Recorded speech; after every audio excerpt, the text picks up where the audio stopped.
So the Mariners, as I was looking at this schedule, as much as they had an amazing August, I will say they also had one of the lightest schedules. But hey, when you have a light schedule, you take full advantage of that. And imagine if the Mariners went just 500 in that month. We would be having a completely different show, that's for sure. Well, next of the schedule, and I'm just going to read the schedule verbatim. I'm going to open the schedule too. But I will say I'm a bit intimidated, and I did look up the statistics of the schedule, as I do have it on a video that I did point out. The Mariners actually have the 8th toughest schedule in Major League Baseball, following the Texas Rangers with the 15th toughest schedule. And then you got the Houston Astros with the 3rd easiest schedule in all of Major League Baseball. And just based on those kind of numbers, unless Houston, everyone gets injured and everyone like craps the bed, I think Houston is actually going to win this division, because look at Texas. They have lost the momentum, and I've noticed ever since the Texas Rangers traded for Chapman, they've been having some kind of bit of unusual meltdowns. And I did see some of those Texas games where Chapman could not close the door. And just to add too, I know where we feel kind of clear of them at the moment, but Toronto is coming up on a really easy stretch here where they have Colorado, or they just played Washington. They've got Colorado, Oakland, and Kansas City. So just keep that in the back of the minds too. Now, after that, I think it toughens up for them. So if you can get out of these next 9 games, 3-4 up on them, I think you feel fine. I'm going to go with the Mariners to win this division. I am, but I definitely think the schedule favors Houston. Now, the nice thing is the Mariners don't have to be better than Houston. They just have to finish equal to them.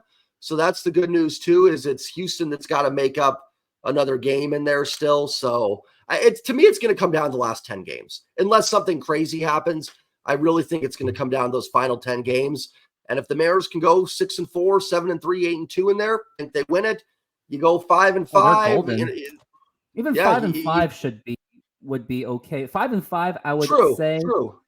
If they are at least going like 2 of 3s and like maybe split against like Tampa, and they go 5-5, I think even a 500 Mariners team should at least get them the 3rd wild card spot. At least going just 500 should at least do the job.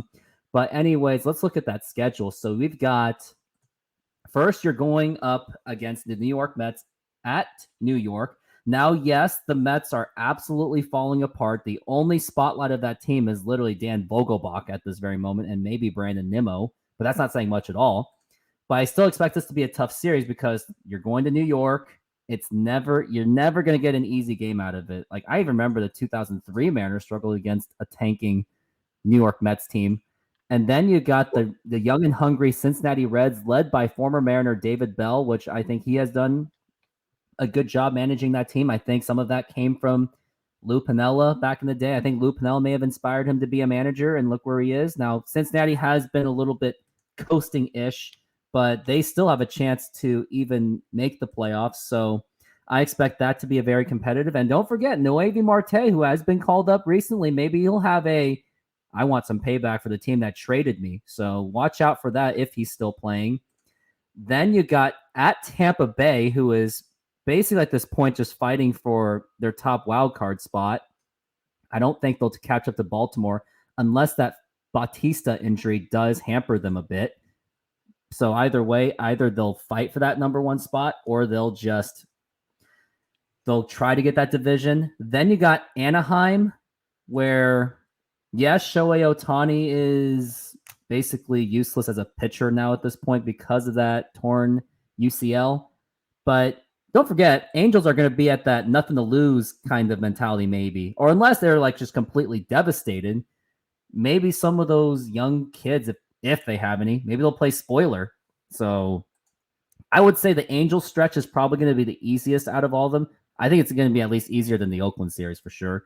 Then you got the Dodgers. You're hosting them, but they're also fighting for that top spot as well against the Braves. So expect that to be a tough one. Like, if you get a 2 out of 3 on that one, give yourself a pat on the back. And I know I'm very obsessed of like, oh, we need to sweep it all. We need to sweep everything. But to be realistic, back to planet Earth, because Northwest Fanatics kind of taught me how to be back to earth sometimes. 2F3 would be great on that one. And then you're going to go to Oakland, where I think that's where the emotions are going to be a little bit charged in Oakland. It's going to be like their last part of their season. The fans are going to be there showing up. They're probably going to rally. The team's going to be like, hey, let's play for Oakland kind of mentality. And they got young kids playing, and they do have a decent core of young players too. It's not like they're completely bad. They still have a decent farm system, so expect that to be a tough series. I mean, look at Oakland. They gave us a hell of a series in Seattle. So if they gave us a heck of a series in Seattle, expect them to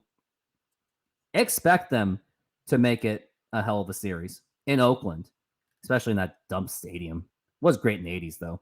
And now, Trident, let's go over the last stretch against the Texas Rangers. We're at Texas, home against Houston, and home against Texas. This one is yours.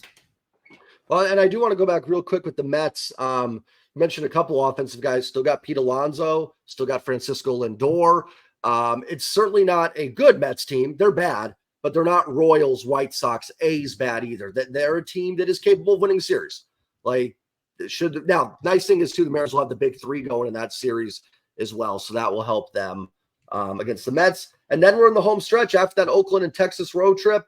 Come home for the final homestand. I mean, there's 2 more road trips and 2 more homestands this year, and then that's it. You come home for 3 against Houston, 4 against Texas, and that might just be how the West is won in those final 7 games. Nice thing is the Mariners are going to get them at home, so that should be a benefit to them.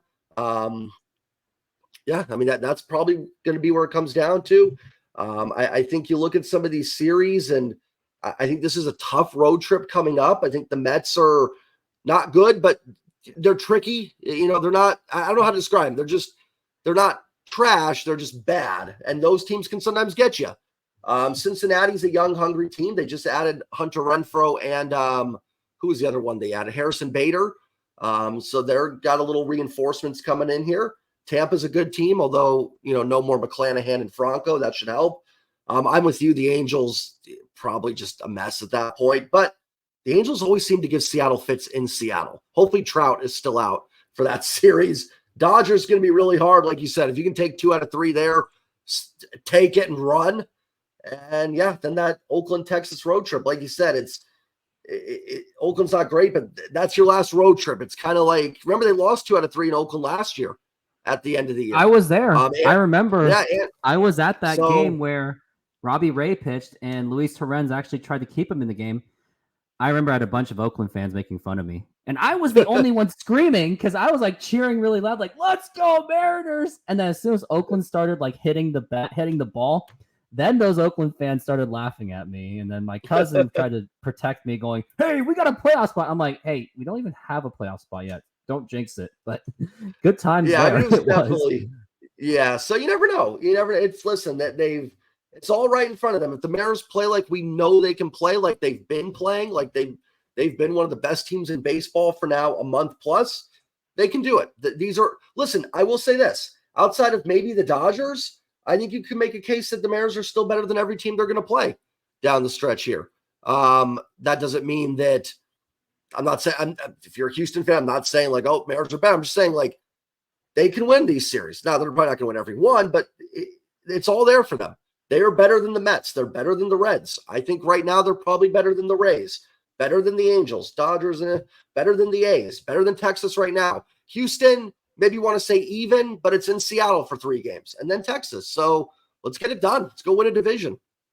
And let's not forget, maybe Texas may have that last meltdown because I remember watching Urinating Tree video on the Texas Rangers. They have a lot of these random last month meltdowns. So, and with a 15 toughest schedule for them, not like it's that Houston schedule, maybe Texas, if they don't get their crap together, they could be in trouble with that kind of schedule. And it's not like, it's 15th. It's not like it's not necessarily a tough schedule, but it's not necessarily an easy schedule. Yeah. But with how they're doing right now, you still don't want to go into September with that kind of schedule. Yeah, exactly. So, it's going to be fun. Listen, that I said in my post game yesterday, the highs are going to be high. The lows are going to feel low. Every loss is going to feel like 10 losses, and every win is going to feel like just 3. Yeah, one. exactly. And why? Yeah, exactly. Each win is going to be like, and listen, it is what it is. We're Mariners fans. We are not used to this competing yet. For me, it's a new feeling. So while you guys know I'm a super optimistic person, there's always that back of my mind that each loss is going to lead to like just the Really lead downfall. this, like, had Teoscar Hernandez not step up, had JP Crawford not step up, we could be like, oh crap, we're going into the Mets. The Mets. We're not going to, it's not going to be hard to rebound from that. And realistically, the only, and like I said, I know I'm someone that's like all obsessive about sweep everything, win out. But for this month's respect, like realistically, the only series I can see a sweep happening, maybe the Angels, and that's if Shohei Ohtani is out and Mike Trout. And even then, they're still going to give it a game. I still don't see the Oakland series as a sweep because they're going to be in Oakland. You have the fans like going, keep our team. Yeah, I mean, it's hard to. I always struggle. Sweeps are hard to predict because it just like look at this last series. They didn't sweep Oakland. I mean, they could realistically sweep the Mets with Kirby, Castillo, and Gilbert. I think the Mets are tougher than people think. I don't necessarily think they're going to sweep, but that's possible. Cincinnati, Tampa, no. I think, like I said, the Angels, well, Ohtani's definitely not going to pitch. Hopefully Trout's still out there. That could definitely be one where you go, yeah, I kind of want to sweep it. Dodgers, probably not. I mean, Oakland, I'm with you, like, on it, but they're still really bad. Like, it's not certainly anything crazy the Mariners could sweep. So I think the series you look at, I think Oakland, the Mets, and the Angels are possible sweeps. Not saying they're going to, but they are. The rest, yeah. The rest are going to be ones where you take a series win. You take a series win, and maybe even Tampa, you just take the split, honestly. Depending on how the Mets and Red series go, yeah, I'd be fine with that. If you win the Mets series, win the Red series, I'll take getting out of.